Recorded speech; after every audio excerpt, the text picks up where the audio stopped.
Elle pensait que je dormais quand elle l'a avoué à ses amis. Elle a dit que son ex lui faisait ressentir des choses que je n'aurais jamais pu ressentir. J'ai été choqué d'entendre ma petite amie de 3 ans parler à ses amis de la supériorité de son ex.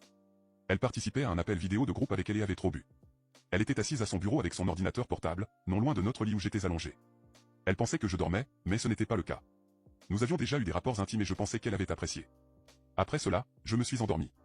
Je me suis réveillé 3 heures plus tard et elle riait, l'air très ivre.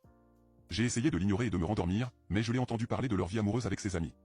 Elle m'a dit que c'était bien d'être avec moi et que parfois elle faisait semblant de s'amuser et me laissait m'amuser. Cela m'a fait mal à l'époque. Elles ont commencé à parler de leurs meilleures expériences et elle a dit que son ex lui avait fait ressentir des choses qu'elle n'avait jamais ressenties auparavant. Elle a dit qu'elle avait perdu le contrôle de son corps lorsqu'il l'avait touché. Apparemment, il était plus grand que moi et la remplissait complètement. Elle a dit que cela lui manquait et qu'il était le meilleur qu'elle ait jamais eu. J'ai eu envie de pleurer. Je suis resté silencieuse pendant 1 heure, en essayant de ne pas me faire entendre. Finalement, elle a mis fin à l'appel et est retournée se coucher.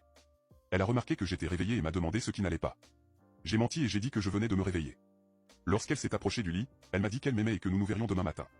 Pendant les 3 jours qui ont suivi, je n'ai ni dormi, ni mangé, ni fait quoi que ce soit. Je ne savais pas quoi faire. Depuis notre rencontre, j'avais essayé d'être meilleur pour elle. Après 3 ans de pratique, je n'arrivais toujours pas à oublier son talent naturel.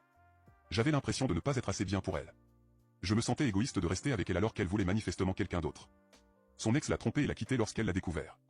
Elle serait restée avec lui. J'avais l'impression de n'être rien comparé à lui. Nous n'avons pas eu de rapports intimes pendant les 3 jours qui ont suivi, car je ne pouvais même pas supporter l'idée d'essayer de lui faire plaisir. Je ne savais pas comment régler ce problème.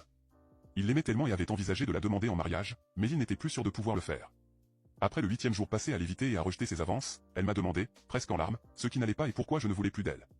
Je n'étais pas encore prêt à en parler, alors j'ai simplement dit que je n'étais pas d'humeur. Elle ne m'a pas cru et m'a demandé ce que j'avais fait de mal. Je lui ai dit que j'avais besoin d'être seul et elle a insisté pour savoir pourquoi. Vous pouvez maintenant vérifier s'il y a une deuxième partie en appuyant sur partager et plus.